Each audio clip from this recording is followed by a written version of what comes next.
de cerca, donde Le veo. agradeceré mucho los miércoles. Le agradeceré mucho los miércoles. Puede suceder. Un pedazo, no, el pedazo que está viendo, el pedazo que no se grabó encima es nuevo. Porque este tema no cambió tanto de los años anteriores, pero ese pedacito de la estructura justo no le estaba. pregunto esta mañana, me amanecí pensando de repente, pero si puedo ver el video del año pasado de... La parte de lazos y demás sí está. Y si bien las instrucciones son distintas, la forma de pensarlas son las mismas, pero el lazo es donde empezamos a grabar justamente. Falta la estructura. Creo que las diapositivas son autoexplicativas. Bien, habíamos empezado, les había comentado. ¿Alguna duda antes de que arranquemos? ¿Algo que quieran que revisemos? No, pues tiene que ser concreto, digamos, no voy a repetir todo. Ustedes preguntan, yo contesto. En Switch, cuando Sí, hacemos la tabla en memoria, ¿en memoria lo hacemos? sí, en memoria, en principio en memoria del programa lo tenemos que hacer. Claro.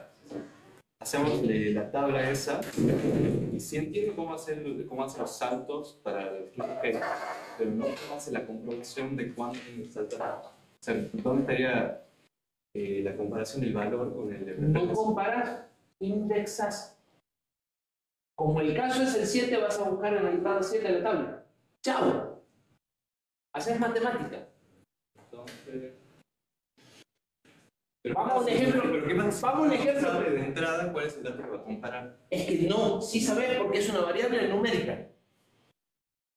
Lo que vos usás en el switch siempre es una variable numérica que tiene un valor numérico. Claro, pero... Vamos a leer para que lo veas bien concreto. ¿Sí? ¿Cómo manejas un diccionario? Quiero creer que saques un diccionario. Sí. Bien. ¿Cómo buscas una palabra en el diccionario? Y con la letra que pertenece. ¿Y qué va? A la letra que corresponde. Sí. Si vos tuvieses un diccionario que tiene solapitas, A, B, C, D, abrís la solapa de la letra que corresponde. No comparás. Claro. Porque sabés que la quinta letra busca la quinta solapa. Entonces, esto hace lo mismo. Como vos tenés una estructura regular, tenés una tabla, vos sabés que si tu valor es 5, está en la quinta entrada. Si tu valor es 7, está en la séptima entrada. Entonces, a la base le sumas 7 y lo buscas. Indexar, no comparas. Vas derecho al dato. Y vimos el caso en el que... No, no lo vimos. Deberías de saber que tu tabla llega hasta el 9 y ahí sí deberías decir, ¿es mayor que 9? Me voy al default. No es mayor que 9, hago la parte indexada.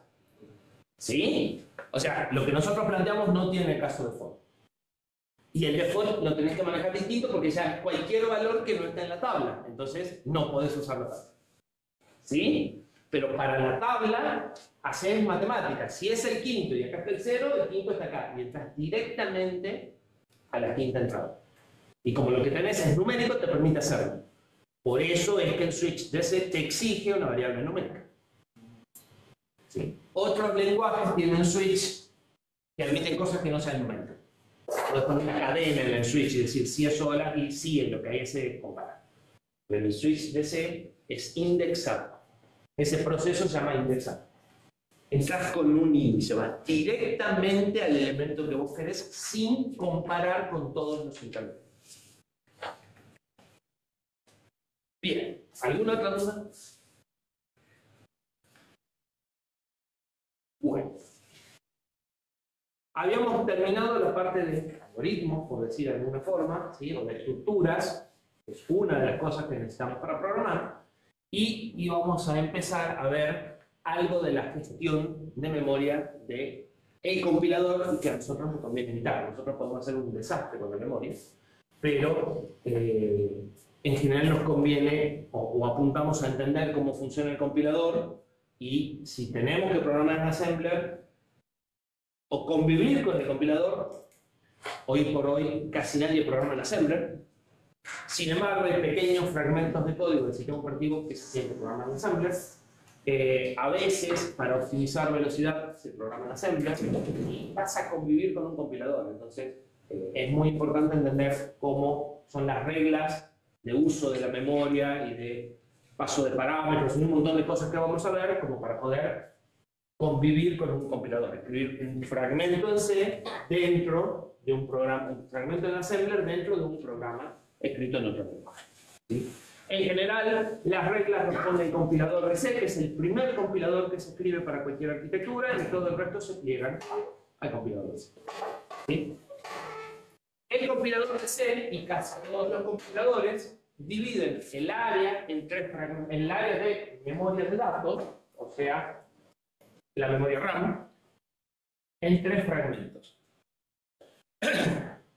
Nosotros, cuando ustedes estudiaron con Mariana, la pasión, vieron variables globales y variables locales. ¿Qué diferencia hay entre las variables globales y las locales? Las locales existen solamente en la función en la que fueron definidas y las variables globales existen durante la ejecución de todo el programa. Cuando hablamos de existen, es real. Las variables locales no ocupan memorias, no existen, no es que no las puedo ver, no existen, hasta que no se ejecuta el procedimiento. Las variables globales existen, ocupan memoria durante toda la ejecución, razón por la cual se preparan antes de empezar la ejecución. El espacio de memoria para las variables globales se reserva en tiempo de compilación. O sea, el compilador ya dice, en esta dirección va a estar esta, en esta dirección va a estar esta, en esta dirección va a estar esta. Ese área en donde va asignando las variables globales en el proceso de traducción, lo que venimos haciendo nosotros en todos nuestros ejemplos. Data, en el 1000 este, en el 2000 este, se llama área estática. ¿Por qué es estática? Porque se prepara en tiempo de compilación y toda la organización queda fija, no se mueve. ¿Sí? Después de ese área estática, que se puede dimensionar perfectamente al momento de compilar, encontramos dos áreas dinámicas. ¿Por qué son dinámicas? Porque cambian el tiempo de ejecución. Cuando yo estoy ejecutando, el tamaño y el contenido de esto está cambiando. Cuando hablo de contenido no hablo del valor numérico, sino de si hay variables o no hay variables. ¿Sí? Acá, la variable A siempre está en el mismo lugar. Puede cambiar el valor de 3 a 5, pero siempre existe y siempre está. Las cosas que están acá pueden existir, dejar de existir, volver a existir. ¿Sí? Tanto aquí como aquí. El heap, ustedes lo usaron. No sé si lo usaron con malloc y free, pero lo usaron con new. Porque los objetos de Java se crean en el heap. ¿Sí? Este área dinámica pide fragmentos a voluntad. O sea, ustedes dicen, necesito un fragmento, y lo toman de acá. Y ustedes dicen cuándo lo van a devolver. En el caso de Java, cuando no quedan referencias al objeto. En el caso de C, explícitamente con free. ¿Sí? Con esto es el equivalente a un new en C, y esto es la contraparte. En Java ustedes con dejar simplemente el puntero sin referencia, el espacio se libera. Acá lo tienen que liberar a mano. ¿Sí? Esto opera sobre el heap. Ustedes necesito tantos bytes, se los piden con mano, se crea acá un espacio y se da la referencia. Y eso queda hasta que ustedes lo liberen. ¿Sí? El otra área estática, también la escucharon nombrar, más o menos saben, aunque no tienen el detalle, ahora vamos a ver el detalle de cómo lo hacen, es la pila.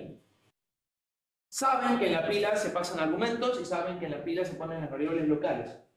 Y por eso es que las variables no existen hasta que el procedimiento se empiece a ejecutar. Porque la pila también es dinámica, o dinámico, cambia el tiempo de ejecución, y cada vez que el procedimiento empieza, pide espacio en la pila para obtener, o sea, para tener memoria y después va a destruir.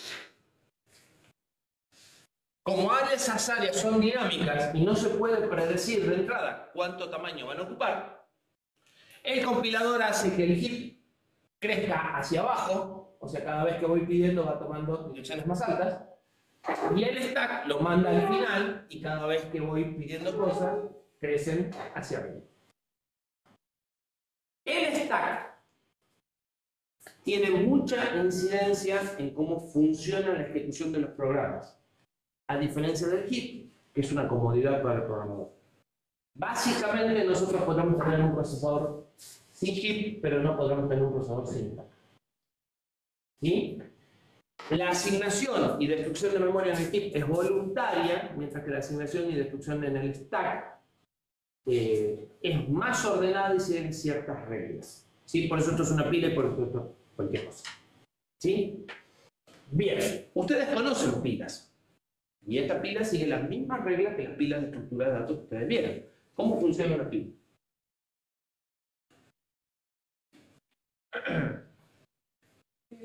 Solo se puede acceder al último dato que se guardó. Solo se pueden hacer dos operaciones. A veces tres, pero dos. ¿Cuáles son? Poner y sacar. Cuando ponen arriba, por decir de alguna forma, cuando sacan de arriba. Siempre sacan el último elemento ingresado. ¿Sí? Por eso a veces se llaman LIF, Last In First Out. ¿Con quién se llevan muy bien las filas? ¿Para qué se usan las filas?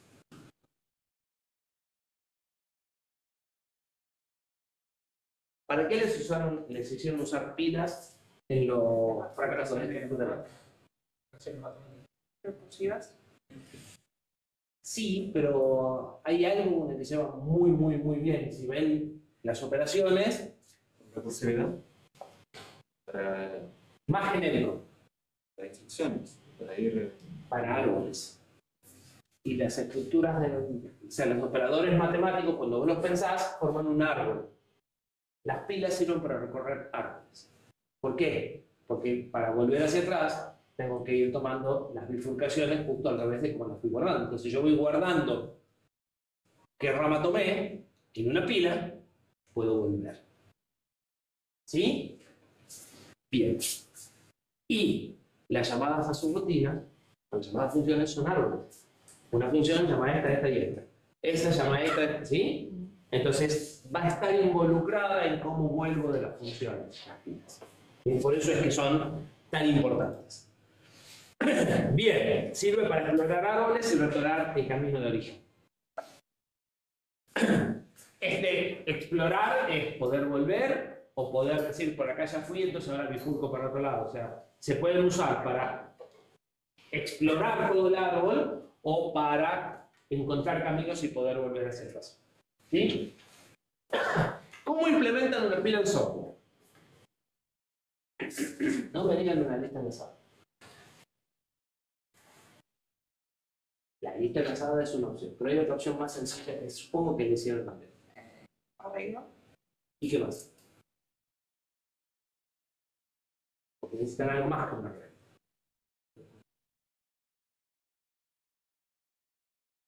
Dos punteros. Un puntero. Un señalador del tope de la pila. Que puede ser un puntero, pues, si es un arreglo, puede ser un índice. Entonces, ¿cuál es el elemento tope? Cuando pongo, escribo ahí, muevo 1, cuando saco, leo ese y muevo. Y las operaciones son inversas. Si muevo el puntero antes de leer, escribo antes de mover el puntero. O al revés. Depende si el puntero señala la primera vacía. Bueno, para nosotros, toda la memoria va a ser el arreglo. Y vamos a tener un registro que va a ser el tope de pila. ¿Sí? Y vamos a implementar la pila de esa misma forma. Por eso que no quería la versión de indicación pasada. Y la versión de ahora. Entonces, en RISC-V o en cualquier procesador, no conozco procesadores que no tengan pila, toda la memoria es mi array. Porque ya era un array de por sí. Bueno, dispongo de toda la memoria. Normalmente voy a asignar un fragmento. Es decir, bueno, como dispongo de toda la memoria, voy a usar la última parte. Y mi puntero de pila va a arrancar acá cuando la pila esté vacía y va a ir decrementándose a medida que ponga cosas y volviendo a aumentar cada vez que salga. ¿Sí? Ese va a ser el manejo que vamos a hacer. Casi todas las pilas de todos los procesadores tienen ese comportamiento, crecen desde el fondo hacia el principio. Algunos lo hacen al revés.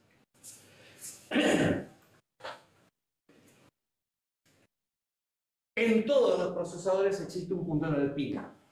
En nuestro procesador, el puntero de pila no tiene ninguna preferencia respecto a cualquier otro registro. Podemos usar cualquier registro como puntero de pila porque las operaciones de pila las vamos a tener que hacer nosotros a mano. En la mayoría de los procesadores existen instrucciones específicas para implementar pilas. O sea, existen las instrucciones push y pop. Como son una suma y un almacenamiento, esta gente dijo, háganlo ustedes. ¿Sí? Y las vamos a tener que hacer nosotros como secuencia de 2 instrucciones. Como lo hacemos nosotros, podemos usar cualquier registro. Sin embargo, nos pusimos todos de acuerdo, o se pusieron todos de acuerdo sin consultarnos, y decidieron que el registro que vamos a usar como puntero de pila es el X2. ¿Sí? Porque vamos a ver que todos los registros tienen funciones preasignadas, por eso tienen un segundo nombre. ¿Para qué? Para interoperar con programas escritos de otra gente. Tenemos 31 registros, vamos a repartirlos para distintas funciones típicas para que un programa que escribieron 2 personas distintas tengan más chance de funcionar mejor. Entonces, en realidad puedes usar cualquiera, pero hay una recomendación muy fuerte de que, y todos los compiladores van a seguir esa recomendación de cómo acomodar y de para qué usar ciertos registros. En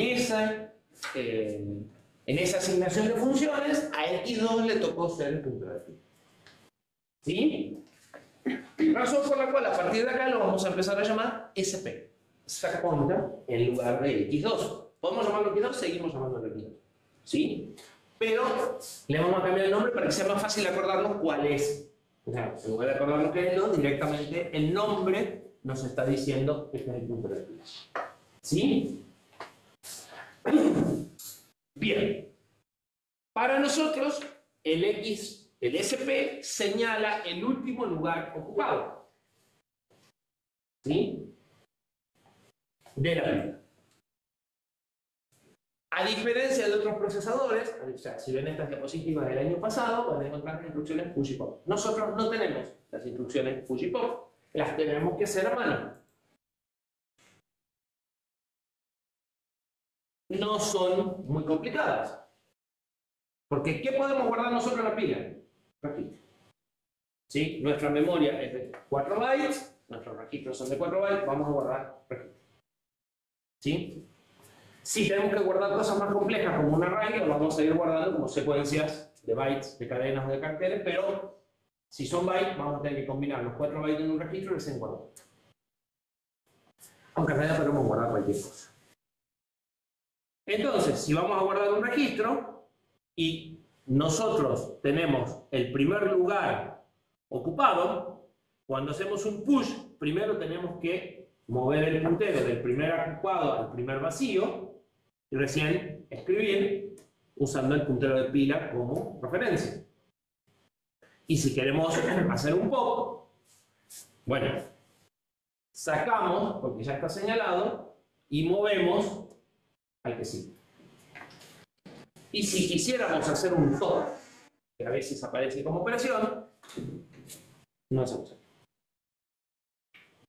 ¿Sí? ¿Se entiende? ¿Qué pasaría si ya tenemos ocupada la memoria para arriba? Por definición no la tenemos ocupada. Por definición, y esto es muy importante, vos no sabés. A ver, convinimos ya que si lo que está almacenado en una dirección de memoria es un caracter, es un entero o es una tira de bits, depende de nuestra interpretación, ¿verdad? Si este lugar está ocupado o no, también es un problema de nuestra interpretación, porque toda la memoria tiene datos. Si esos datos sirven o no sirven, depende de mi estructura. Si yo tengo 1 mega de memoria, pero estoy usando 200, los otros 800 tienen datos. Probablemente basura, pero están. Si yo voy bien, encuentro algo. ¿Sí? Acá pasa lo mismo. Esta dirección tiene un dato, esta dirección tiene un dato, esta dirección tiene un dato.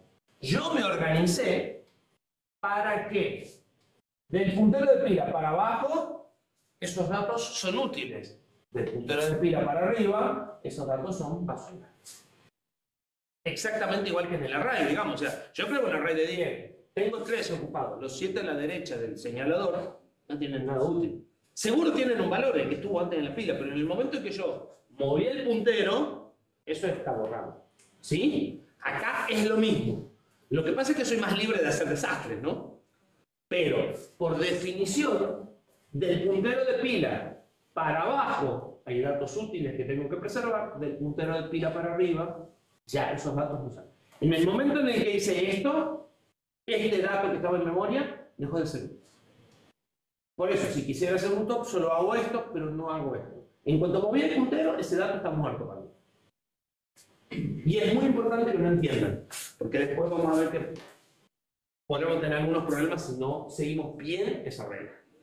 ¿Sí? De hecho, por eso primero ocupamos el lugar para asegurarnos de que es nuestro, digamos, y recién escribimos el.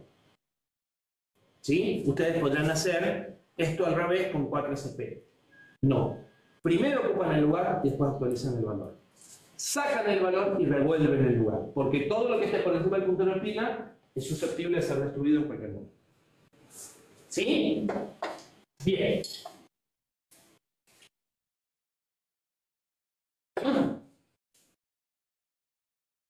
Y en nuestro caso es voluntario, porque como nosotros estamos haciendo las operaciones a mano, pues vamos a poner más 4 y menos 4. ¿Sí? Pero vamos a seguir la convención de la mayoría de las máquinas. La pila arranca en el final de la memoria que tengamos y crece hacia el cero. Eso es básicamente para minimizar la posibilidad de que se encuentre con esta área. Porque no podemos predecir cuánto ocupa cada una. Y si las dos se encuentran, es un problema, no cabe ninguna duda. Rompimos nuestra suposición de que lo que estaba arriba no servía. Entonces podrá suceder que en un momento tengamos poco heap y mucho stack, y en otro momento tengamos mucho stack y poco heap. Si todo anda bien, ¿sí? Entonces se hace de esa forma para minimizar las posibilidades de colisión. O sea, para que realmente sea lo más dinámica posible. Entonces una vez que sacamos lo que seguro está ocupado, lo repartimos en dos mitades, en los dos extremos, y tratamos de que no se encuentren. Lo de static y el heap sería más o menos, digamos, el espacio que habíamos asignado que a partir de 1001 así podíamos ocupar cuando No, esto es todo para datos. Falta la sección de código. O sea, esto es cómo se resuelve, cómo se divide la punto data. O sea, la memoria de datos. Tu programa tiene, aunque sea von Neumann, cuando está ejecutando, tiene una memoria de programa y una memoria de datos. Que la memoria de programa pueda ser datos para otro programa, no implica que durante la ejecución, la de programa, es solo lectura y escritura. O sea, puede ser memoria de lectura y de escritura, y puede ser que ese segmento que para vos es programa, para otro programa sea datos, porque la memoria al fin y al cabo es una sola. Pero en el momento en el que vos estás ejecutando el programa, tus instrucciones son permanentes e inalterables. Vos no reescribís tus instrucciones. ¿Sí? Y tus instrucciones son una memoria que ya tiene un valor asignado. Mientras que tu memoria de datos tiene un valor desconocido y es responsabilidad tuya asignarlas. ¿Se entiende la diferencia? Entonces estamos hablando de cómo se divide la memoria, la sección de datos.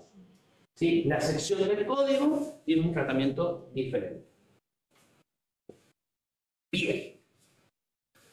Ejemplo muy sencillo. Si yo tengo el puntero de pila al final de un área de memoria, ¿sí? Y hago un push, se guarda el valor del registro aquí, y si hago otro push, el nuevo se guarda encima, y si hago un pop, un push más, y si saco el pop, fíjense que yo podría guardar el valor del registro X1 y recuperarlo en X2, o sea, lo que no usa para intercambiar cosas, ¿no? Lo que yo voy a recuperar es el valor numérico que tenía el registro cuando hice el push. ¿Sí? El valor de la variable es lo que conservo en la pila. Y así vuelvo para atrás. ¿Sí?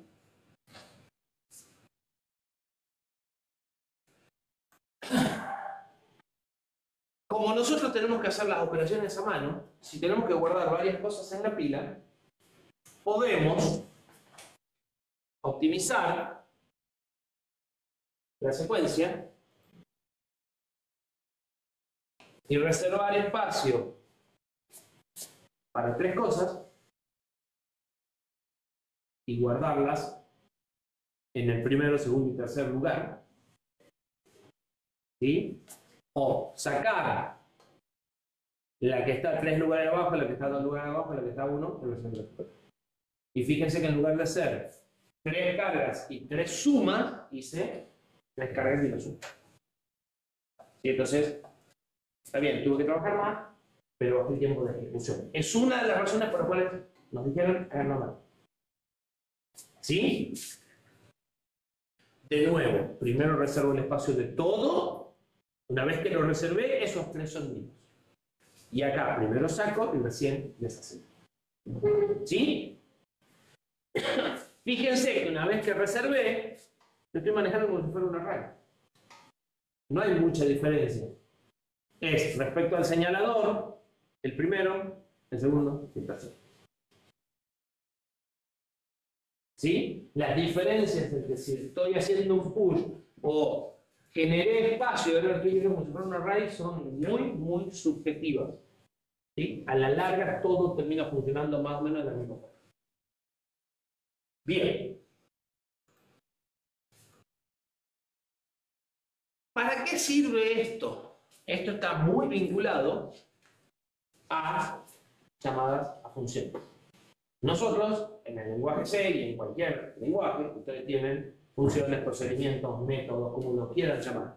Pedazos de código, fragmentos de código, que se repiten, que pueden llamar desde distintos lugares del programa y vuelven al lugar en el que estaban. El mismo fragmento lo pueden llamar desde 2 lugares y vuelven cada vez al lugar en el que estaban. Si usamos un salto,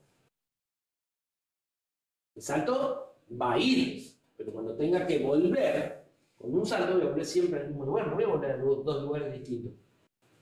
¿Se entiende? Entonces necesito algo más que un salto. El salto me resuelve la mitad del problema. Pero yo necesito, cuando voy a la subrutina, recordar dónde estaba para poder volver. ¿A qué le suena? Porque yo voy a una subrutina y de esa subrutina puedo meterme en otra. Y tengo que volver primero a la primera y después a la segunda. Tarde o temprano. Pero en otros procesadores las pilas se usan automáticamente. Acá la vamos a utilizar nosotros. Vamos a tener un truco al medio.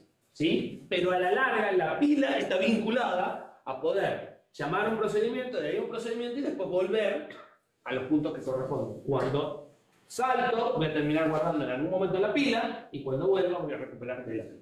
Y de esa forma voy a poder meterle todo lo que haga falta sin ningún problema. Esos bloques de código pueden variar, o sea, no siempre los bloques son idénticos, a veces tienen pequeñas diferencias que las resolvemos con argumentos y parámetros. ¿Sí? Los parámetros son las cosas que vamos a recibir, los argumentos son los valores concretos que les doy en una llamada. Y se puede ahorrar memoria y tiempo de desarrollo si estos bloques se escriben una vez y se usan varias veces. No solo eso, ustedes pueden resolver problemas que no sabrían resolver llamando a bloques que escribió otra gente. ¿Sí? De hecho lo han hecho. Imprimieron por pantalla, pero no saben cómo imprimir por pantalla. Bien. Perfecto. A todo esto nosotros le vamos a llamar subrutinas. Esto es importante porque nosotros, o sea, la idea de subrutinas no solo tiene incidencia en ahorrarme código, sino tiene incidencia en cómo voy a poder resolver un problema. Nosotros a esto ya lo vimos, lo vuelvo a repetir, cuando vimos el reloj. Dijimos, al problema lo voy a descomponer en un conjunto de grandes funciones y esas funciones después las voy a volver a descomponer y si hace falta sigo descomponiendo.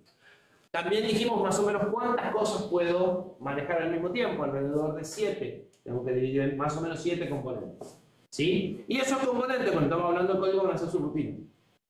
Y esas subrutinas, cuando las vuelvo a descomponer, van a ser de nuevo subrutinas a las que vuelvo a llamar. ¿Sí?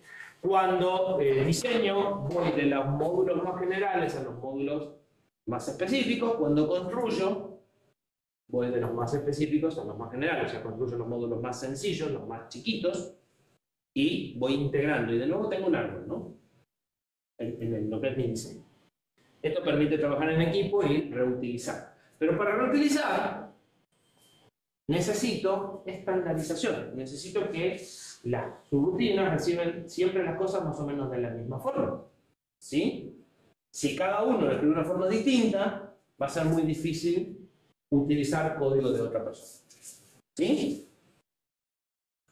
Entonces, para resolver el problema de subrutinas, ¿qué tengo que resolver? Tengo que resolver que o sea, yo las llamo desde distintos lugares y tengo que volver al lugar, a la instrucción siguiente desde donde fue llamada.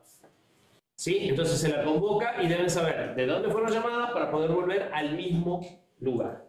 Y además debe haber un mecanismo para pasar y devolver los parámetros, ¿sí? O para recibir parámetros y pasar los argumentos, que son los valores del parámetro. Necesito resolver estos dos problemas para tener subrutinas o funciones. Vamos por el primer problema. El primer problema se resuelve con una instrucción readfile que se llama HAL. La instrucción HAL se llama así porque es jump and link. Salta a un lugar, pero además de saltar, recuerda la dirección original previa al salto, eso es el enlace, el link, en un registro. Entonces, esta parte es la del jump. Perdón, esta parte es la del jump. PC toma el valor de etiqueta y empiezo a ejecutar la instrucción señalada por etiqueta. Pero antes de eso, al valor del PC que ya está apuntando a la instrucción siguiente, lo guardo en un registro. Y eso me va a permitir después hacer un JR y volver a poner este valor en el PC para volver a ejecutar la instrucción previa al salto, o sea, la instrucción a continuación del salto. ¿Se entiende? Bien. También existe una HAL-R.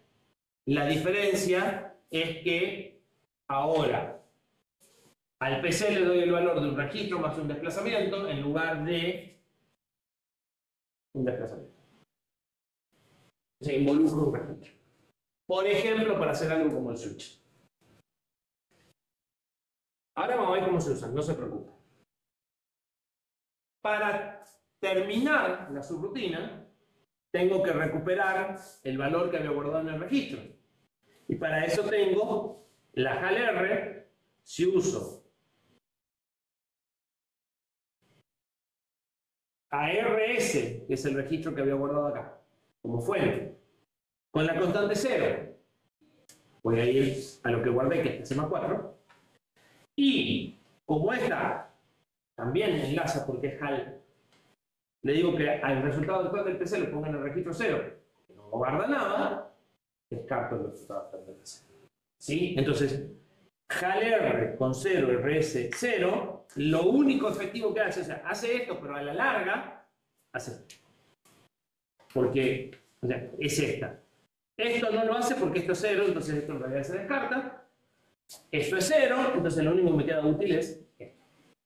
Y acá es donde yo había guardado el PC de acá. ¿Se entiende? ¿Profe? Sí. Esto sirve si yo hago un solo llamado, ¿verdad? Ya sabes la respuesta. Es igual que el corte. Okay. Vamos al ejemplo gráfico y de ahí seguimos. Entonces, ¿cuál es la idea?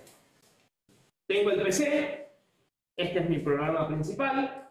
En el programa, en este punto quiero llamar a esta subrutina y cuando termine quiero volver a este punto. Porque podría tener otro llamado acá a la misma subrutina y tengo que volver al mismo lugar. Con resolver bien uno ya sabemos cómo resolver cualquiera. ¿Sí? Para uno yo podría poner acá un JRA, pero eso es trampa. O sea, para un solo llamado yo podría decir de acá anda acá y de acá anda acá constante, pero si hago eso no va a haber un solo. Este mecanismo me va a permitir que haya. Entonces, ¿qué hago? Uso HAL X1 SA. SA es a donde quiero ir. Y X1 es donde quiero dejar el valor del PC previo. El PC estaba apuntando a la instrucción CA, que era el salto, y guarda sea más 4, o sea, guarda RA, que es justo la que sigue. Entonces, el PC queda con señalando esta instrucción y X1 queda señalando a esta instrucción. ¿Estamos de acuerdo? Cuando termino, le digo que quiero guardar, o sea, CalR0X1, entonces X1 se va a copiar en el PC, X1 estaba señalando esta instrucción, ahora el PC va a quedar señalando esta instrucción. El PC se guarda en 0, o sea, no se guarda en ningún lado y no le sumo nada a lo que tenía que decir. ¿Sí?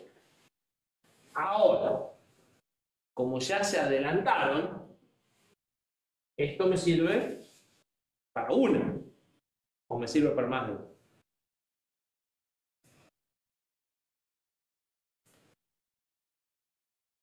A ver, ¿qué opinan? Poder usar varios registros para ir volviendo. Pero Podrías usar varios registros. Yo usé X1, puedo usar X2, X2 no, porque ya tiene función, pero puedo usar X3, X4, X5, X6. Eso mucho te va quedando siempre.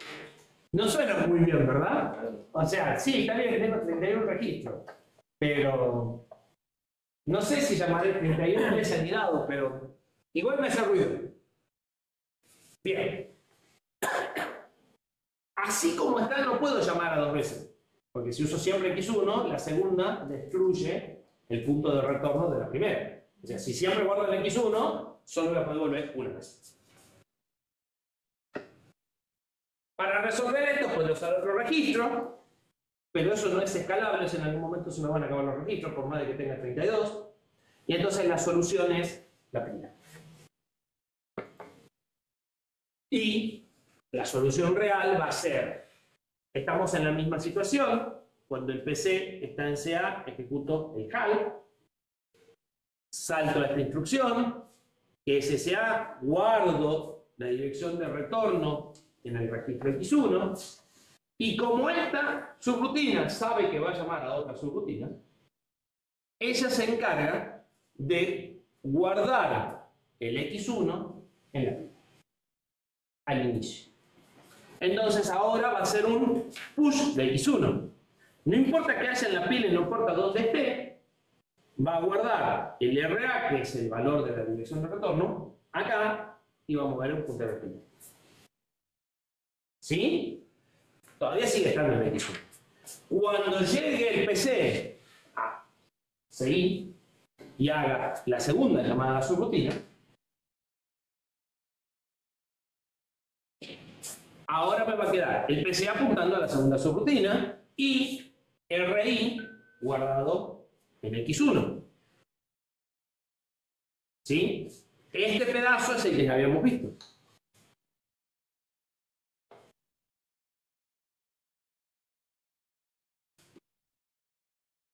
Cuando termino, vuelvo sin ningún problema. Y cuando llego al final de la instrucción, al final de la subrutina, para que esta vuelva como corresponde, va a recuperar X1 de la pila y va a saltar a X1 igual que la otra. Y voy a seguir. Y la pregunta es, ¿por qué hice esta distinta a esta? Y los dos que saben la respuesta no la contestan.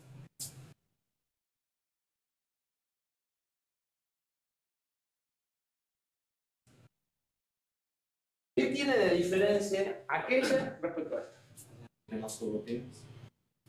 Si yo estoy haciendo un árbol, ¿aquella qué sería? ¿Están de acuerdo? Porque esto sería mi raíz, esto sería una de las ramas, y esta sería la hoja. ¿Sí? ¿Y por qué las hojas las haría distintas?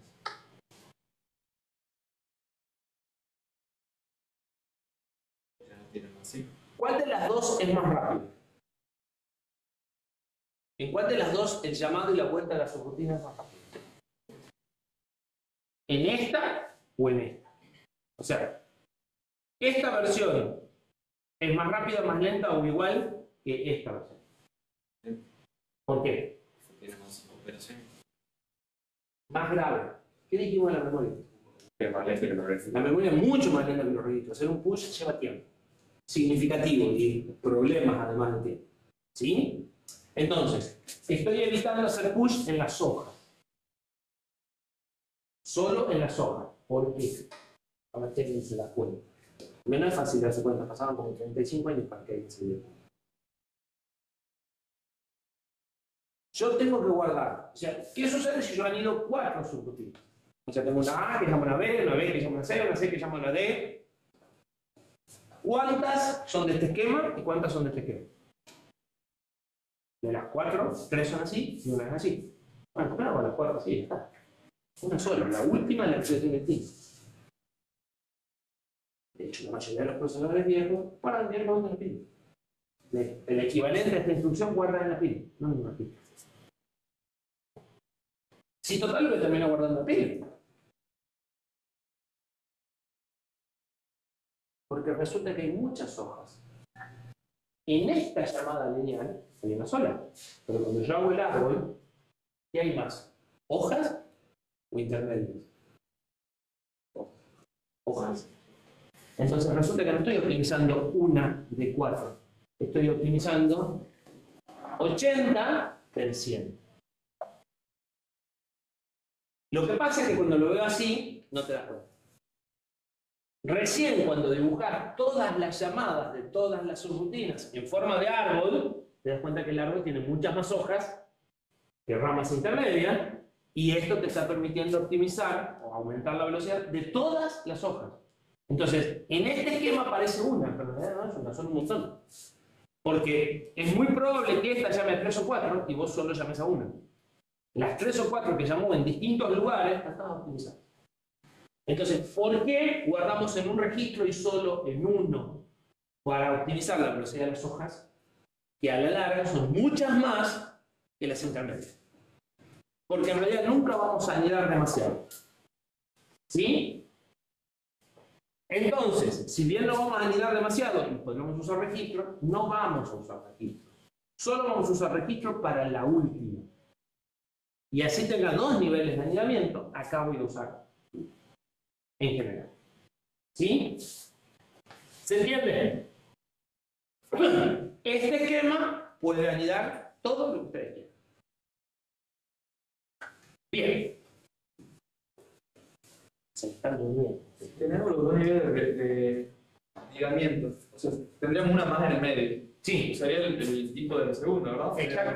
Exactamente. O sea, vos vas a tener N de estas y la última de estas. Okay. Lo que pasa es que esta puede llamar a 10 de últimas de estas en distintos momentos. Sí. Que es lo que no estamos viendo en esta foto. ¿Sí? Si esta rutina es compleja, es muy probable que llame a varias rutinas simples. Entonces, guarda una sola vez el suyo y llama a 10 sin usar rutina. ¿Sí?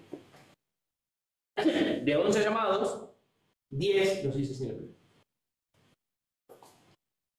Pero como el programa lo organicé yo, el que sabe si esta subrutina llama o no a otras, soy yo. Entonces, tengo que hacerme cargo de marcar pila. Si quiero hacer esa optimización como programador, tengo que hacerme cargo de la pila. Y como encima en general vamos a escribir en C, ni siquiera me voy a hacer cargo yo, se va a hacer cargo del compilador. Nosotros estamos tomando la mochila de hacer lo que hace el compilador. ¿Por qué? Porque necesitamos saber lo que es. ¿Sí? Pero para el compilador esto es bastante sencillo, porque igual tenía que saber quién llamaba a quién. No hay mayor problema. ¿Sí? Bien. Acá no hay compilador, nosotros vamos a usar la pila. Si queremos que esto funcione, con la pila hay que ser ordenados. Entonces, en cada rutina que hagamos, si hacemos un push de 5 datos al inicio, tenemos que hacer un pop de 5 datos al final. Y todo tiene que estar espejado y balanceado. ¿Sí? Si no, no va a andar. Se tienen que asegurar que en ningún momento con los push o con los pops se salen del área que corresponde. ¿Sí? Yo inicialicé el puntero de fila en un lugar en donde sé que hay memoria. Sé que tengo tanto espacio no es fácil controlar cuánto voy poniendo en la pila, pero de nuevo, si hice 5 push, no puedo hacer 4 pop porque queda un dato y eso en algún momento va a tener problemas. Si hice 4 push, no puedo hacer 5 pop porque estoy sacando un dato que yo no puse, que ni sé si existe. ¿Sí? Entonces, nuestro manejo de la pila es, el puntero arranca acá, de ahí para abajo hay datos que no son míos, por lo tanto no puedo tocar. De ahí para arriba tengo espacio, ocupo y lo dejo exactamente igual que como lo ocupé o lo encontré cuando terminé. Con eso los programas van a andar bien. Sí.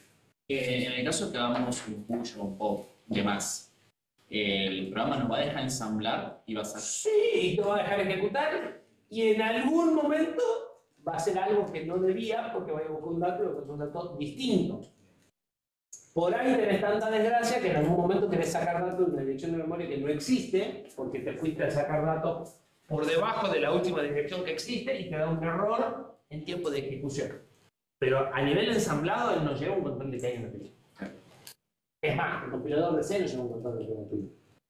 Razón por la cual, no sé si alguna vez les pasó, no, una PC actual no les pasó porque los programas que hacen no hay forma de que les pase, pero podría suceder que estés un poco más memoria que lo que tenés asignada y se te cambia la variable. En los embebidos eso sí pasa. De repente la variable global cambió de valor y no sabes por qué. ¿Y sabes por qué? Porque la pila se metió en el área estática y hiciste un push arriba de la variable. Y nadie te va a ayudar. Por eso estamos aplicando todo esto. ¿Sí? Es como que hace una fila circular. Es que la memoria es circular. O sea, si yo a 0 le resto 4, voy a pegar en FF. Pero que no, Porque la aritmética que tenemos es de puntos de cantidad fija. Entonces, si sumo desbordo, sí, desbordo quiere decir que esto por el otro lado. ¿Sí? Sin contar que en realidad yo acá hice una separación ficticia. Dije, tengo 16 ocupados, el resto lo puedo usar, pero no hay un control cada vez que muevo el puntero de pila. Hay que dar un registro como cualquier otro. Y puedo tomar el valor que yo quiera. El hecho de decir X2 me da la dirección de tope de la pila, de ahí para la convención mía. Igual que el 65 es una letra A. ¿Sí? Todo esto pasa por cómo nos organizamos nosotros para manejar los datos.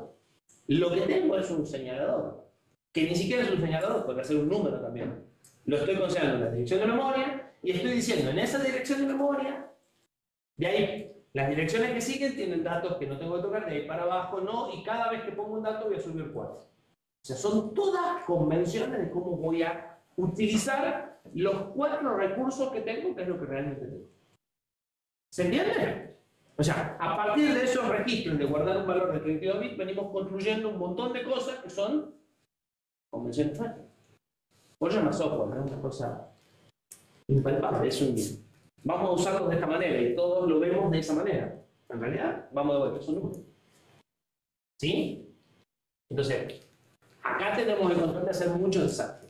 Y ojo que en algunas de estas cosas, con el compilador, seguimos teniendo los mismos controles de hacer los mismos desastres. Si ustedes miran los parches de seguridad que publica Windows, que publica Android y demás, y se fijan qué es lo que parchó la seguridad, van a encontrar que el 50-60% de los parches, 70%, dice, se solucionó un error porque provocando un desbordamiento de la pila se podía ejecutar, porque jugando con que la pila escriba donde no deba, podés colarte en las medidas de seguridad. Esta es la mayor fuente de problemas de ejecución de las computadoras. ¿Sí? Muchas vulnerabilidades de seguridad tienen vinculaciones con el uso inadecuado de las pilas. ¿Por qué? Porque no hay un control del tiempo de ejecución estricto de dónde arranca y dónde termina la pila. ¿Sí? Se ponen ciertas barreras a medida que las máquinas se hacen más complejas y más seguras, pero la realidad es que es bastante difícil controlar dónde se acaba la pila. ¿Sí? Así que no vas a tener ni avisos de ensamblado, simplemente vas a tener que cambiar valores de memoria que cambian sin explicación. Por ejemplo, hago un push de más. Sí. Estaría, digamos, sucesivamente ocupando más espacio de memoria, ¿verdad? Eso se llama memory leak. Vos te estás consumiendo memoria, o sea, estás perdiendo memoria, estás consumiendo memoria de alguna forma que no devolves. También puede suceder con los new, si estás creando y destruyendo cosas y te olvidas de destruir, en los lenguajes en los que la destrucción es explícita, en el caso de Java, Java igual tiene algunos memory leaks propios del lenguaje a veces, y entonces quedan fragmentos de memoria ahí en el limbo. Se supone que están ocupados, pero en realidad no están ocupados. Y si eso está en un proceso cíclico, un lazo larga, empieza a aumentar y termina diciendo, ya no tengo más memoria, te la gastaste toda. Sí, por eso es muy importante este tipo de cosas, o sea, asegurarte de que no tenés ese problema, que es bastante fácil caer en ese problema, ¿no? O sea, obviamente esto tiene que estar en memoria RAM, no voy a poder guardar algo si no tengo la memoria que pueda escribir. No se tiene que superponer con otros datos, no se tiene que superponer con Flash, porque cuando llega la Flash voy a escribir y no sabe escribir. Y no debe suponer, o sea, y la memoria tiene que existir, porque, ya vamos a ver, nuestro procesador tiene capacidad para manejar 4 GB de memoria, no tenemos 4 GB, tenemos mucho menos. Entonces, hay fragmentos, o sea, yo no, hasta acá estoy diciendo, bueno, tengo toda la memoria, es todo un vector, no, hay pedazos de vector, sí, si escribo algo, se pierde porque no hay un dispositivo físico que opere en esa dirección. ¿Sí? Si pongo la pila en donde no hay memoria, cuando guarde no se va a guardar. Claro. ¿Sí? Bien. ¿Hacemos una pausa?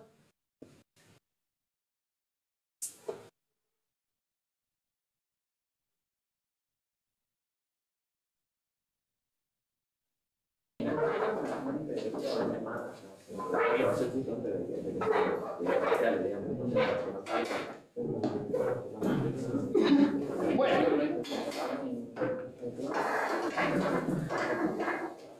teníamos dos problemas para resolver. Cómo íbamos y volvíamos de la subrutina y cómo pasábamos argumentos y parámetros. ¿Ya resolvimos uno? Ustedes dicen que sí, nosotros no estamos muy convencidos, se vio la respuesta honesta, ¿verdad? Ok. En principio usamos un registro, si anidamos usamos la pila, y sí, tenemos resuelto, queda probarlo, pero tenemos resuelto la ida y la vuelta a cualquier cantidad de subrutinas con cualquier nivel de anidamiento. Nos quedan... ¿Lo robaron? El paso de parámetros. Los parámetros son datos de entrada y de salida. Formalmente los parámetros son las cosas que espera una subrutina o que devuelve una subrutina, y los argumentos son los valores concretos que se les suministra en una llamada. Y hay 4 formas de pasar argumentos. La primera, y no debería sorprenderle mucho, por registro. Te mandan el X1 y vos buscas en el X1. ¿Sí? La segunda es, está en la dirección 1000. Buscarlo en la dirección 1000. Memoria estática. La tercera es la pila. Está en el tope de la pila. Sacando el tope de la pila. Pero eso tiene un problema. Dijimos que el que pone saca. Te voy a poner y vos vas a sacar. Eso tiene... Ya vamos a buscar una mejor opción, pero es una opción. De hecho, se usa. Y la tercera es una combinación de todas. Porque en realidad lo que voy a pasar es un puntero, y al puntero lo puedo pasar por registro. Y me voy a estar con la pila. ¿Sí? Entonces, vamos, cada forma tiene ventajas y desventajas, y entonces normalmente vamos a usar mezclas de formas de paso a parámetros. Paso por registros.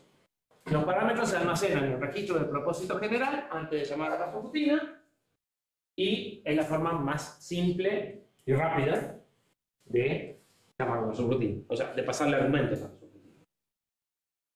Ejemplo, si las variables ya estaban en el registro, que habíamos dicho que si las variables las usan es muy probable que estuvieran en el registro y no en memoria, es fantástico, porque si yo tengo que llamar una función que suma 2 números y ya tengo los números en el registro y los tengo en los registros adecuados, de talla no menor, llamo a la función y ya tengo el resultado. Entonces, cargo los 2 números, llamo a la función suma los dos números, un poquito lo que hace, y retorna. ¿Sí? Llamo con HAL x1 etiqueta, vuelvo con HAL R0, o si quieren, una pseudo instrucción red que hace más fácil de aprender. ¿A qué se refiere cuando dice que los registros sean adecuados? Y porque este lo busca en 3 y 4. Si yo lo tengo en 1 y 2, no me tengo que copiar del 1 al 3 y del 1 al 4.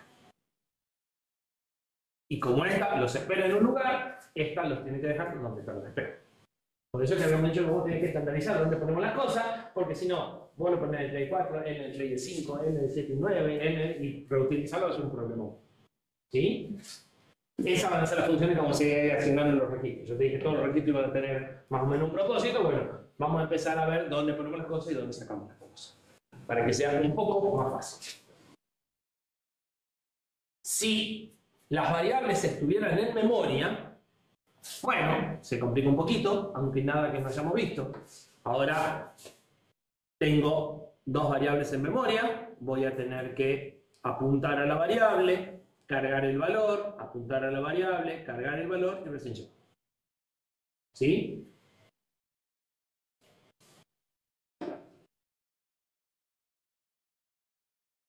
Bien. ¿Qué ventaja tiene?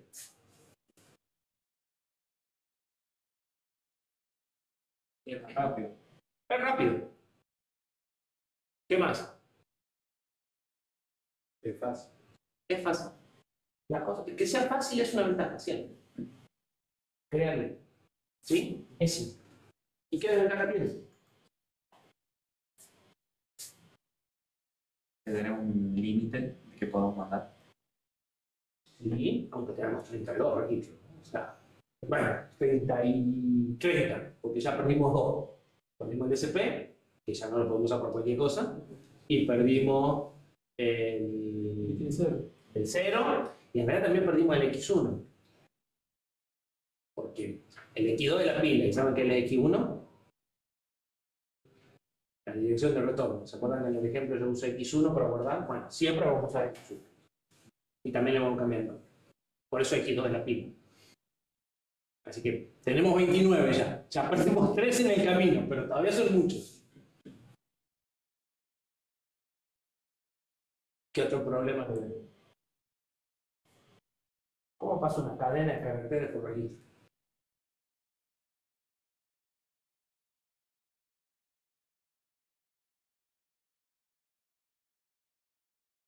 No se puede. Solo puedo pasar datos simples. ¿Sí? ¿Se acuerdan? Los datos simples los ponemos en los registros. Los datos estructurados están en memoria porque son más grandes que los puedo guardar en registro. Entonces, no puedo pasar por registro una cadena. Puedo pasar el puntero a la cadena, pero no la cadena. No puedo pasar una estructura, no puedo pasar una tabla, no puedo pasar nada más allá de un entero de ejecución. Básicamente. ¿Sí? ¿Se entiende? Pero Es chico. acá Pero, a ver. un arreglo lo tratamos como si fuera elemento consecutivo de memoria. Si yo le paso la primera dirección, ya como que si sabe dónde está. Estás pasando una referencia, no estás pasando el arreglo. Okay. ¿Se entiende? ¿Se acuerdan? Paso por referencia y paso por valor. Bueno, ¿por qué se pasa siempre por valor? Porque tengo un registro y yo mando el valor. O sea, fíjense, aprovechemos y sigamos cerrando desde palabras mágicas de C, de programación. Paso por valor. Al 57 lo copié en el registro y lo mandé. ¿Este puede modificar el 57 que no me mandó? No. ¿Por qué? Porque no sé dónde está. ¿Por qué? Porque sé pasar los argumentos de esta forma. Si no, ¿qué tengo que hacer? No, pará. Pasame un puntero al 57. Dame la dirección de memoria para que yo desde acá lo pueda modificar. Paso por referencia. Le cierra. En variable siempre paso por valor y paso por referencia. En array siempre paso por referencia porque paso un puntero. Pues no puedo meter todo el array en el registro. ¿Se entiende? Entonces, en el momento en el que te di una dirección de memoria, yo no pasé la estructura. Pasé una referencia a la estructura. Te estoy dando la dirección de memoria y te estoy dando la puerta que la modificas. ¿Sí? Bien. Esa es la razón de por qué trabajan por valor y por referencia, y por qué cuando quieren pasar por referencia quieren pasar un puntero. Porque en una variable simple, en un mundo entero, lo que se hace es, se lee, se pone en un registro y se manda. El compilador usa registro siempre que puede.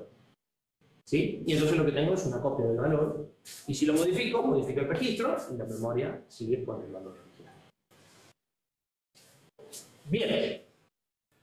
Entonces, de ventaja no puedo pasar datos estructurados, y en general voy a tener pocos registros. De esos 29 van a ver que nos quedan bastante menos para pasar argumentos una vez que empecemos a acomodar. Bueno, la opción es memoria. Los ponemos en una dirección conocida. Ahora, no necesito pasar una referencia. Todos sabemos que están en la dirección MIL, porque es una variable global. ¿Sí? Todos sabemos cuál es la dirección de memoria en la que está esa variable.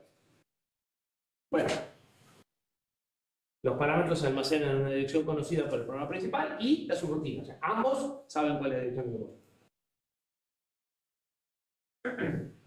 Es equivalente a usar variables globales.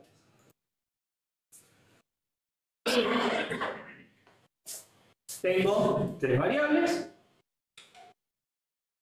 Como son variables, a la inicialización de la variable, a los valores de la variable, tengo que poner yo en el programa principal. Entonces, si quiero sumar 3 con 57 con 10, que es lo que vengo sumando, tengo que cargar el 57, apuntarlo y guardar el 57 acá. Tengo que cargar el 10, apuntarlo a la variable y guardar el 10 acá. Y recién llamar a la subrutina. Y la subrutina va a apuntar al número, porque sabe cuál es la dirección, cargarlo, apuntar al otro, cargarlo, sumar, apuntar al resultado, guardar y terminar. Es como que esta no le pasa nada a esta, en realidad sí le pasa, le deja en memoria las cosas para que estén igual. ¿Sí? Desventaja. ¿Cuánto tenía el otro programa? ¿Cuántas instrucciones tenía el otro programa? ¿Cuántas tiene este? De acuerdo, si ya esta variable tenía valor, me ahorré. ¿Sí? Podemos decir, bueno, es medio tramposo, restemos esta, sigue siendo más largo. La subrutina de la otra era una instrucción. Esta tiene una parra de instrucciones. ¿Sí? Claramente es más. Y eso sin contar de que cada acceso a memoria es lento. O sea, estas instrucciones suelen ser lentas. Además, ¿sí? No tengo más instrucciones. Es más enredado. Fíjense, cargar la dirección del dato y el dato ya estaba en el valor del registro, ¿sí? Se acabó. Entonces, desventajas. Bueno, ventaja. Pueden pasar cualquier cosa. Pueden pasar estructuras. Si son variables globales, entonces si realmente es algo que usan mucho en todos lados, bien. Pero, si no son variables globales, si son solo algo que necesito para esa función de suma, y yo tengo muchas funciones, tengo que hacer un par de variables para esa función, otra variable distinta para otra función, otra variable para otra función, y cuando estoy llamando a la función, el espacio para las que no estoy llamando está desperdiciado. Entonces, si es una variable que realmente la uso en todas las subrutinas, esto anda bien. Pero si para cada función le tengo que crear un par de variables globales que solo uso en esa función, enseguida me voy a desperdiciar un montón de memoria. ¿Se entiende? Entonces, esto anda bien solo si tengo variables realmente globales, o sea, cosas que las necesito a lo largo de todo el programa y me es más fácil acceder directamente que estar pasándolas explícitamente cada vez. ¿Sí? Bien.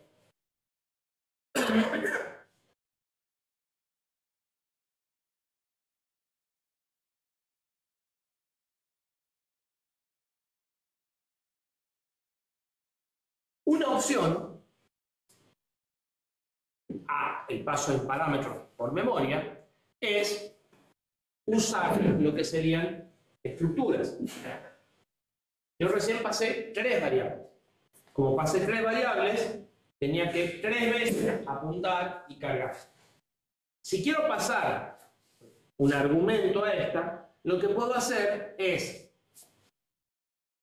reservar un espacio para los dos datos y el resultado consecutivos un struct, por decirlo así. Y entonces, guardo acá, en los dos primeros lugares, los valores del operando. Y acá, levanto los dos valores, sumo y guardo en un tercero. ¿Qué me ahorro? Me ahorro varias operaciones de puntero, porque como están consecutivos, con un puntero puedo manejar las dos cargas y la escritura. ¿Sí? ¿Se entiende? Entonces, declaro una sola variable del tipo struct y obligatoriamente tengo que tener las cosas ordenaditas en ese struct. ¿Sí? Es un poco menos flexible, pero agiliza un poco el proceso. ¿Se entiende? En lugar de dar la dirección de memoria o de conocer la dirección de memoria de cada variable, obligo a que las variables estén consecutivas y las trato como una escritura.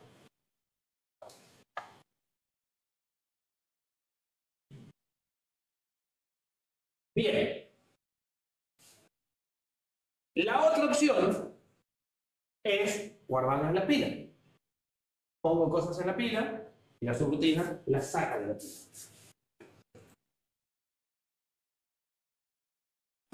Los resultados también se ponen en la pila. Pero le hemos dicho que un fragmento de código ponga cosas en la pila y otro fragmento saque las cosas que puso ese, o que uno ponga X cantidad y saque una cantidad distinta, no es una buena idea. ¿Estamos de acuerdo? Yo tengo que mandar dos argumentos y tengo que recibir un resultado.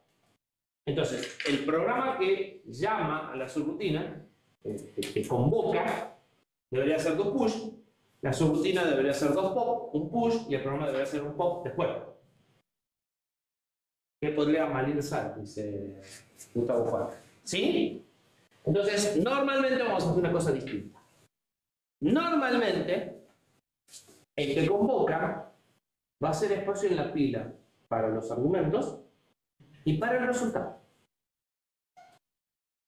En nuestro caso, va a ser 3 push. Va a reservar 2 segundos. Va a guardar los dos argumentos.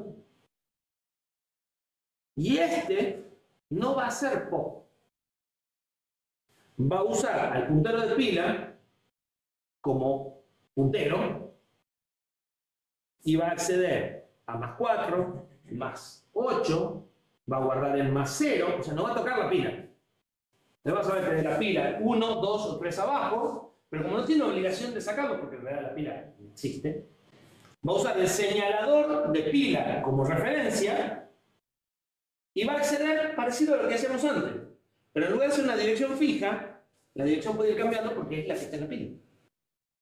¿Se entiende la diferencia? Yo antes había tenido que reservar 12 bytes de memoria fijos que estaban ahí, siempre, esos 12 no los podía usar para otra cosa. Ahora no, ahora hago 12 en la pila, los uso y cuando termino, los devuelvo. ¿Sí? ¿Se entiende? Profe, ¿y ahí está usando el stack pointer? Claro. Pero lo tiene que dejar donde estaba. Es que no lo toca. Ah, ok. Fíjate que no lo mueve el stack pointer. Dice del stack pointer el primero, el segundo, el tercero contando para atrás, pero los está manejando como para esta es un puntero. Lo que pasa es que no es cualquier puntero, no es cualquier registro, es stack pointer. ¿Sí? Entonces, esta es la responsable de generar los espacios para ir y para la vuelta, y esta simplemente busca respecto al stack pointer. Y entonces mantenemos nuestra política de lo que yo puse, yo sé. ¿Sí? ¿Se entiende? Sí. ¿Seguro? ¿Seguro? Porque lo mismo va a hacer con las variables locales. La misma idea.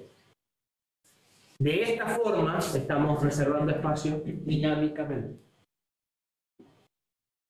Estos 12 se usan en tiempo de ejecución. Cuando hace falta, guardo 12. Y cuando termino, los devuelvo.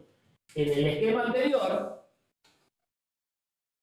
los 12 están alocados acá siempre, pero no los usan. ¿Sí? Si yo tengo varias subrutinas y para cada una tengo que guardar varios espacios, tengo un problema. Y si tengo que usar el mismo espacio para varias, no se pueden llamar entre sí. Porque si lo uso para A y lo uso para B, A no puede llamar B. ¿Se entiende? En cambio en el otro sí, porque como se van apilando, no hay ningún problema.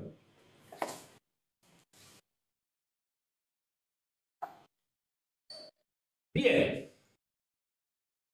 Ventaja de pasar en la pila. Puedo pasarlo del pie. Porque tengo toda la memoria. Es dinámico. Aprovecho la memoria a lo mejor posible. ¿Sí? Cualquiera puede llamar con cualquiera, eso se mira perfectamente. O sea, el espacio de una se conserva y se apila el espacio que necesita la otra. Cuando termino se recupera y cuando termino vuelvo. Funciona de 10. Y si tengo rutina sanidad, eso también funciona. Es una maravilla. ¿Qué desventaja? Pues todo tiene desventajas en esta vida. ¿Sí? ¿Por qué? Porque es un montón de... para preparar Porque seguro que los datos no están en la pila. Pueden estar en cualquier lado menos en la pila. O sea, podría suceder que el dato que yo quería pasar por registro estaba en el registro. Puede que no, pero puede que sí. Podría suceder que el dato que quiero pasar en memoria estaba en memoria. Pero en la pila seguro que no estaba. Lo tengo que poner. ¿Se entiende? Porque como es un área dinámica, ahí no puede estar mucho tiempo nada. O sea, entonces, seguro que tengo que copiarlo de algún lado a la pila. Entonces, básicamente, siempre voy a estar copiando datos. Y eso va a impactar en el tiempo. Y si los datos son grandes, puede impactar mucho. Y a veces necesitamos acceder a datos que no están en el tope de la pila.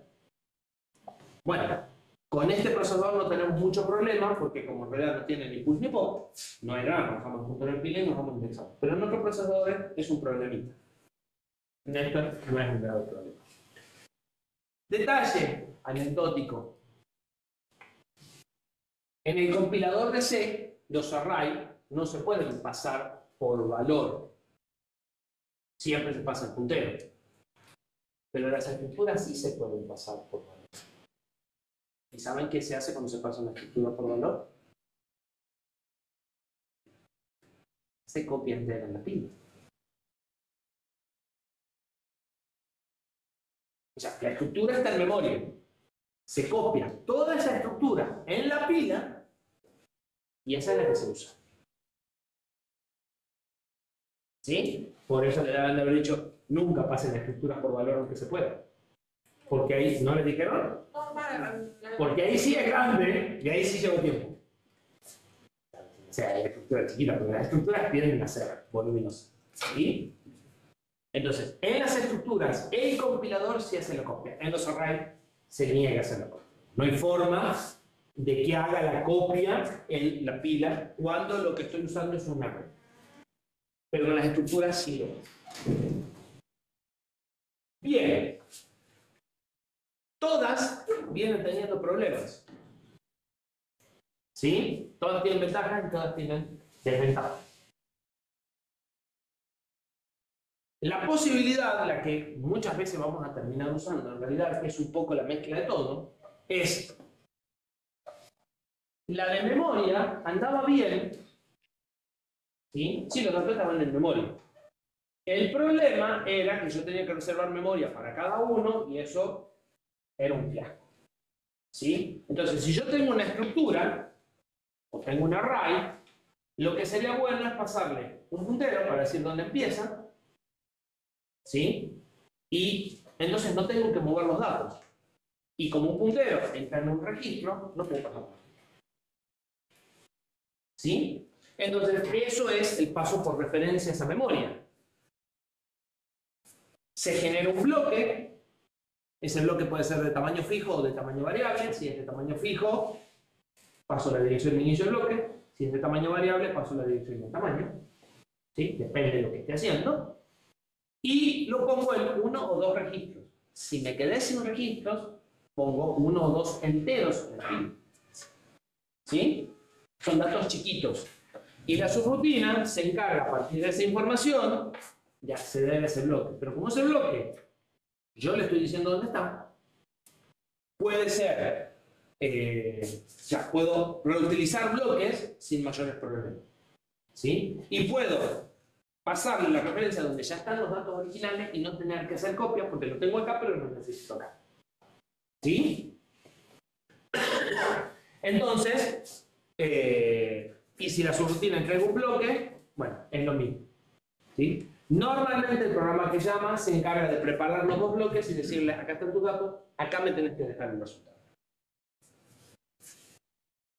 Ejemplo concreto, reservamos los mismos dos espacios que hemos hecho en el anteúltimo ejemplo.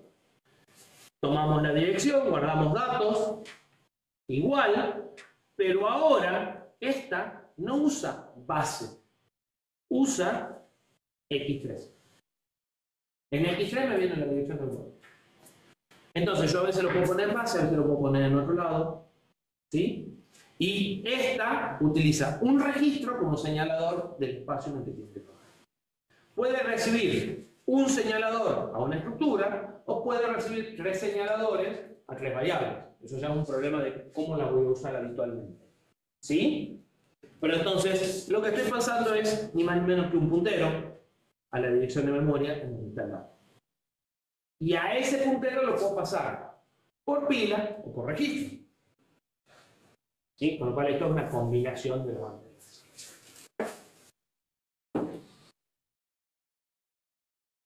Si la quisiera pasar por pila la referencia, es más o menos la misma historia. Apunto al segmento de datos, cargo todo, apilo el puntero, en lugar de mandarlo en X3 lo apilo, lo desapilo y con eso que desapilé uso como referencia. Obviamente es más fácil pasarlo por registro, pero si se me acabaron los registros, no tengo nada. ¿Sí? ¿Seguro? Pero la función siempre va a ser...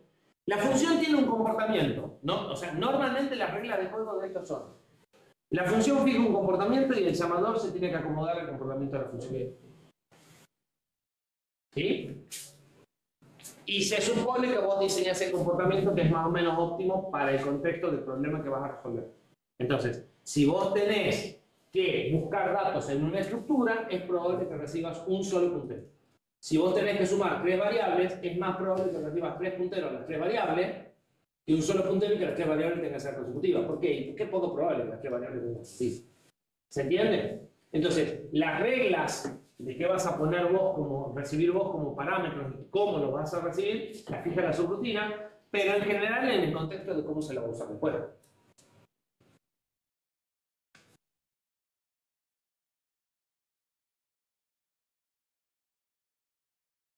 Bien, el pasaje por referencia a memoria no tiene límites en la cantidad de parámetros, puedo crear bloques tan grandes como quiera, ¿sí?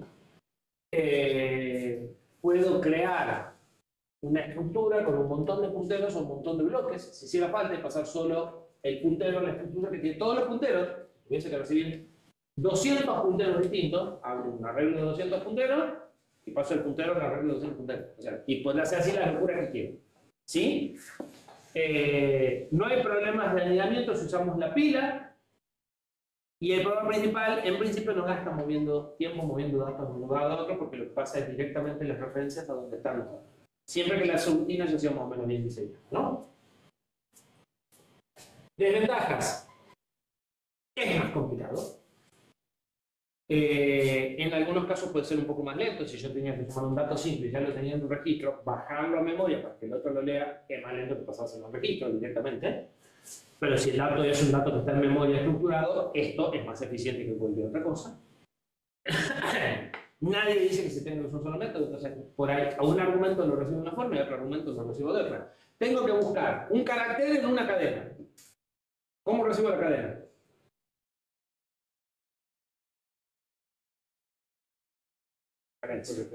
¿Cómo recibo el carácter? ¿Cómo le digo si lo encontré o no? ¿Cómo devuelvo el resultado? Lo corregí. ¿Sí? tengo que ver cuál de dos cadenas es más corta. ¿Cómo recibo las dos cadenas? Por referencia, ¿cómo devuelvo el resultado? Por registro. ¿Sí? Depende de lo que esté procesando, voy a elegir cuál es el método más adecuado. En general vamos a estar dando vueltas entre registro y referencia a memoria por registro. La pila va a quedar para cuando no hay muchas más opciones, cuando es un dato muy voluminoso o algo por el estilo, y quiero hacer una copia, por X razón quiero hacer una copia. Entonces, si quiero hacer una copia, más que reservar un espacio de memoria, me conviene usar la pila. ¿Sí? O cuando realmente son muchos datos y no me alcanza. ¿Sí? Y las variables globales, si es que hay algo que usamos muchísimo, y entonces, bueno, si voy y lo leo directamente en la variable global, y es como que no lo paso, no lo comunico, es algo compartido, directo. ¿Sí? No deja de ser una forma de pasar argumento, pero es como que no estoy pasando nada. Está ahí y lo uso el que necesita. Bien. Volvamos a las variables. Dijimos que las variables globales se asignan direcciones de memoria. Esa dirección de memoria está asignada desde el momento en que se compiló y ese espacio está reservado para esa variable, aunque no se esté usando, aunque tenga un valor que no es útil. Porque puede suceder que yo a la variable le ponga el valor en un momento y la necesito mucho tiempo después, pero necesito ese valor que está guardado. Pero también puede ser que use el valor de la variable, lo usé un tiempito después y después no la vuelvo a usar nunca, y ese valor que está guardado ya no me sirve, pero a ese espacio no lo puedo reorganizar. ¿Sí? Dijimos que son comunes a todas las subrutinas, está siempre disponible, todos lo pueden usar, todos lo pueden cambiar. Ese espacio se asigna antes de la ejecución, se asigna en compilación, o sea, el compilador dice, este lugar es para esta variable. ¿Sí? Por eso siempre existe. Siempre tenemos espacio suficiente, porque el compilador se va a dar cuenta si no me alcanza la memoria para esto, y me va a avisar en tiempo de compilación, mirá, tenés más variables que memoria. ¿Sí?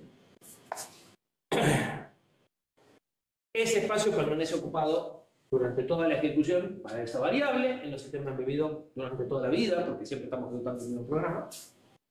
Y algo que es muy problemático a largo plazo es que cualquiera puede acceder o modificar la variable. Y no sé si les pasó usar cosas públicas, ¿sí? Ocurre que el baño puede ser un buen ejemplo, cuando algo es de todos, es de nadie, y no se cuida muy adecuadamente, y estas variables le suelen cambiar los valores y no sabemos por qué. ¿Sí? Se hace difícil encontrar, cuando la variable tiene un valor válido, en qué momento fue que se le asignó ese valor.